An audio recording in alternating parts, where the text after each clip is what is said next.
तो super villain के इस एपिसोड की शुरुआत वहीं से होती है जहां से पिछला एपिसोड खत्म हुआ था। पिछले एपिसोड के एंड में देखा था नहीं यार, वहां से नहीं होती यार, मुझे एकदम आदत ही हो चुकी है शुरू की लाइन बोलने की। शुरुआत होती है भाई इसके जो बड़ी वाली स्टोरी थी ना डोंग, उससे जो कि यहाँ पे भाई एक झंडा लगा रही थी। वो झंडा बेसिकली नहीं भाई फॉर्मेशन यानी एक टाइप का बोल सकते हैं प्रोटेक्टिव शील्ड यहाँ पे लगाने की तैयारी थी। तो क्या पूछती है कि यहाँ पे ये वाला कहाँ पे लगा है, तो इसका मास्टर बोलता है नॉर्थ के थोड़ा सा साउथ में जाना, आई मीन नॉर्थ में जाओ फिर थोड़ा सा पीछे मुड़ो, हाँ वहीं पर।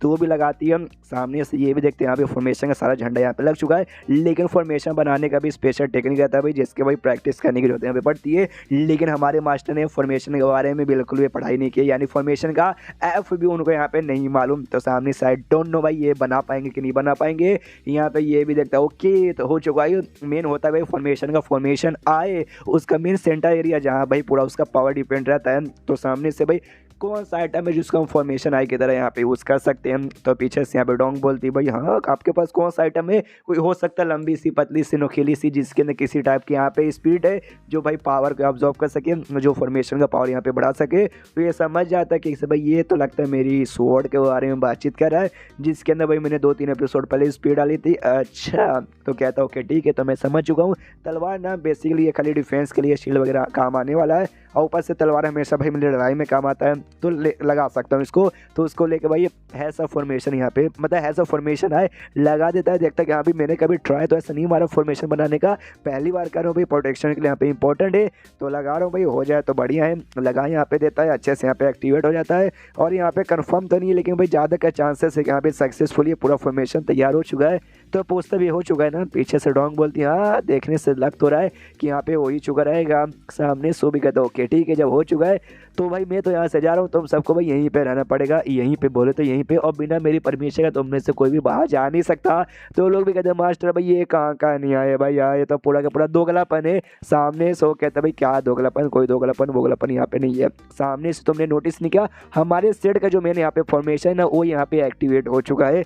तो इसका मतलब हुआ जो दिक्विन सेट वाले जो हमारे मेन दुश्मन है वो यहाँ पे आ चुके हैं, तो जाके वही फाइट करना पड़ेगा। तो ऑफकोर्स मैं भी एक पिक मास्टर हूँ, मुझे जाना पड़ेगा, लेकिन भाई तुम लोग यहाँ पे अभी यंग हो, बच्ची हो, ज़्यादा उतना स्ट्रॉन्ग नहीं हो, तुम लोग अगर जाओगे मेरे साथ तो सामने से भाई तुम्हारे ऊपर मुसीबत आ जाएगा, तुम्हारी जान निकल जाएगी। इसलिए तो भाई अपने यार्ड में फॉर्मेशन लगा रहा हूँ ताकि भाई तुम फॉर्मेशन के अंदर हो और तुम लोग यहाँ पे सेफ रहो। उसके बाद यहाँ पे शेष होता है बैटर फील्ड को, जहाँ पे लड़ाई अभी चालू हुआ नहीं लेकिन होने वाला है। और जो सेट डिक्विन सेट जो मेन दुश्मन सेट है उसका लीडर, जो दूसरा पीछे दूसरा सेट है ना डोंग मीन सेट है भाई, उसका सेट का भी लीडर यहाँ पे था भाई जो उसका सपोर्ट था। तो उससे कहते दोनों टेंशन मत लीजिए, सामने से आप हमारी यहाँ पे मदद करो तो हम भी भाई आपकी ऑफकोर्स मदद करेंगे, आपको अच्छी अच्छी चीज़ यहाँ पे प्रोवाइड हम करेंगे। तो समझ रहे हो ना, वो भी कहता या समझ रहा हूँ, आपका बहुत बहुत दिल खोल के शुक्रिया। तभी इसका ध्यान जाता है भाई जो मेन दुश्मन का सेट का बंदा है लीडर बेसिकली उसका ध्यान जाता है एक बंदे की ओर जो हमारे सेट का बेसिकली मेंबर था और जिसने यहाँ पे येलो रंग का ड्रेस पहन के रखा था। और ये हो ना हो भाई अपना मेन कैरेक्टर यहाँ पर है, और सामने से इसकी फट के हाथ में जाती देखते ही कह रही बाप रे मुझे याद है भाई कुछ दिन पहले मुझे भी ये येलो कपड़े वाला बंदा दिखा था जिसने भाई देखते ही देखते ना गोल्डन कोस्ट स्टेज के ढेर सारे बंदों की भाई छुटाई यहाँ पे करके रख देती है। तो सामने से भाई आई डोंट नो भाई इन शांतिंग सेट यानी जो अपना सेट है मेन कैरेक्टर का, इनको इतना स्ट्रॉन्ग बंदा कैसे मिल गया। उसके बाद है ना जो अपने सेट का लीडर वगैरह और जो युवा सेट जो इनके सपोर्टर थे वो लोग भी सामने आते। तो अपना बुढ़ाऊ कहता है कि अरे यार देखोगा तुम्हारा सेट अपना काम करता, हम लोग भी अपना काम करे थे, हमारे बीच आई डोंट नो मुझे मालूम है दोस्ती नहीं थी लेकिन दुश्मनी भी नहीं थी, हम दोनों अपना अपना काम कर रहे थे। फिर अचानक से तुम्हारे पिछवाड़े में काय को चुन मच गई जो आके हमारे ऊपर हमला कर रहे हो। जो सुना सामने से हर आदमी ठरकी होता है तो ये भी ठरकी था। तो इससे पहले बात करने से पहले जो युवा सेट के लीडर थी ना उसकी तारीफ करते हो कहता है हाँ युवा सेट की मेरी जान आई मीन लीडर मानना पड़ेगा भाई, आप तो पहले जैसे एकदम कमाल के आइटम बम लग रही है। और वो सारी बातें साइड में रखते। और हाँ बुढ़ाऊ जी तुम भी सुनो, सामने से मुझे ज़्यादा कुछ नहीं चाहिए, तुम्हारे सेट के जो रिसोर्सेस है ना भाई मुझे वो चाहिए भाई, दे दो हम ही छोड़ देंगे, ये इम्पॉसिबल वो मैं ज़िंदगी में कभी भी देने वाला नहीं हूँ। जो सोने सामने से जो दिक्विन सेट का जो था भाई मेन लीडर वो भी कहता है अरे बाप रे बुढ़ाओ भाई बहुत ही जोश है भाई तुम्हें बुढ़ापे के अंदर, कोई बात नहीं सामने से मैं भी यहाँ पे, तो मुझे लगा ही था तू यहाँ पे मना करेगा इसलिए पूरे के पूरे अपनी बंदे को लेकर आ गया अभी मुकाबला करने के लिए। वो अपना पूरा पावर यहाँ पे शो करता है। जो देखते हैं यहाँ पे जो अपना बुढ़ाऊ था यानी अपना लीडर वो भी हिल जाता है कि अरे बाप रे भाई तेरे यहाँ पे लेवल अप हो चुका, तू नानसेंस सॉल्व के यहाँ पे लेट स्टेज पे जा चुका, मुझे मालूम था तू नानसेंस सॉल्व पे जा चुका लेकिन भाई लेट स्टेज पे मुझे इसका आइडिया नहीं था, यानी भाई दिक्कत थोड़ा सा होगा। ऊपर से तेरे साथ भाई वो भी तो है भाई भाई डोंगमिन सेट का लीडर भाई तेज सपोर्ट करने के लिए।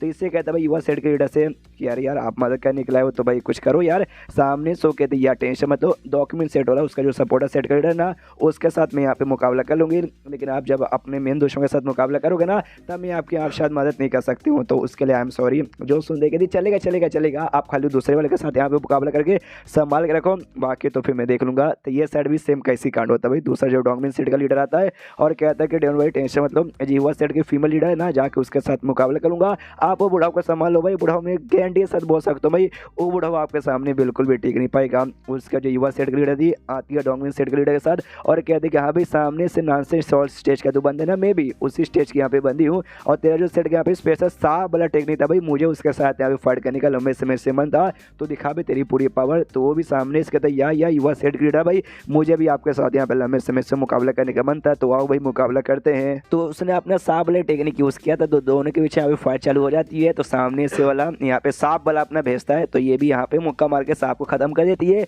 तो फिर से भाई सांप बना के सांप को भेज देता है, तो फिर से मुकाबला करना चालू कर देती है, यानी भाई उनका ऐसे मुकाबला चालू है। तो ये दोनों भी देखते हो कहते ओके, तो वहाँ तो मुकाबला आए है बहुत ही मजा आ रहा देखने से, तो छोड़ो भाई कब तक देखेंगे, हमें भी यहाँ पे मुकाबला कर लेना चाहिए। तो उसके बाद यहाँ पे शेंशी आता है, जो येलो जैकेट वाला बंदा था ना वो शायद यहाँ पे शेंशी नहीं था, वो यहाँ पे कोई और होगा, कोई और मिस्टीरियस बंदा या फिर हो सकता है कोई बंदी यहाँ पे निकल जाए, हमें मालूम चलेगा कि भाई शेंशी तो यहाँ पे अब आया है ना। तो आते आते कहते क्या लड़ाई यहाँ पे चालू हो गई क्या, अरे नहीं हुआ भाई बढ़िया है, चलो भाई मैं भी आ गया बहती गंगा में हाथ धोने। तो सामने वाला लीडर यहाँ पे कहता है एक समय तेरा नाम यहाँ पे शेंशी है ना, या यहाँ पे शेंशी भी कहता हाँ मैं ही हूँ। मनी मन इसकी भी फट जाती कि एक समय ये मुझे यहाँ पे कैसे जानता भाई, जहाँ तक कि मुझे याद है भाई कहानी में मैंने तो कहीं ऐसा नहीं लिखा था कि भाई ये भी मुझे यहाँ पे जानता होगा, इसके साथ कभी मुलाकात हुई नहीं थी और ऐसा भी नहीं इसके सेट का जो बंदे लोग हैं भाई उन्होंने बताया होगा। जहाँ तक कि मुझे याद थे इसके सेट के जो बंदे ने मुझ पर हमला किया था मैंने उनको मार दिया, तो बताने वाला यहाँ पे कौन है। सामने से वो कहता है ये है भाई, मुझे लगा था तू यहाँ पे शेंशी है जिसने हमारे यहाँ पे एल्डर के को मारा था, वही बंदा हुआ जिसको मार के जिसका रूप लेके यहाँ पे गया था युवा सेट में, हे तूने मारा था ना। सामने से ये कहता भाई मैंने मारा था, क्या बकवास करा भाई, मैंने यहाँ पे बिल्कुल भी नहीं मारा था। लीडर भी इसका घुड़ कर देखने लगता है भाई क्या बोल रहा है भाई तूने मारा था, ये बोलता ना मैंने तो ना मारा था। सामने वाला का दिमाग भी खराब कह रहे यार नहीं मानने को तैयारी नहीं है भाई, ये मान ही नहीं रहा अरे मान ही नहीं रहा। और सामने से इसको इसलिए ऐसा आइडिया लग रहा है कि भाई जो के नाम का बंदा जिसको इसने स्पेशली शेंशी को मारने के लिए भेजा था, तो इससे ये तो नहीं मालूम चला कि भाई ये शेंशी को कैसे जानता, बस मारने को भेजा था, उसके बाद तो यहाँ पे वापस लौटा नहीं और यहाँ तक उसकी लाश भी नहीं मिली। तब इसको लगता है वाकई में शेंशी नहीं मारा क्या, कि भाई सामने से ये भी कह रहा है ऊपर से लाश नहीं मिली तो कहीं जितना भी है क्या। सामने से लेके भाई तो भी कहता है कि भाई तूने मारा था, मारा तूने था भाई, तू कितना भी छुपा ले छुपने वाला नहीं है। सामने से कहता भाई क्या बकवास करे भाई, इसके पीछे का क्या लॉजिक है भाई, क्या सबूत है। वो हंसते हंसते कहते भाई लॉजिक, तुम यहाँ पे स्ट्रॉन्ग हो भाई, यही सबसे बड़ा यहाँ पे लॉजिक हो जाता है, तुम स्ट्रॉन्ग हो गए पावर दिखाओ, कोई भी तुमसे लॉजिक नहीं पूछेगा, कोई कुछ नहीं करेगा और स्ट्रॉन्ग तो आपको ने जो सुनते ये भी कहता है ओह एंड देन चैप्टर यहीं पे खत्म हो जाता है। तो चैप्टर खत्म तो वीडियो भी खत्म, तो मिलता है लेकिन इसी वीडियो में, जब तक के लिए बाय बाय।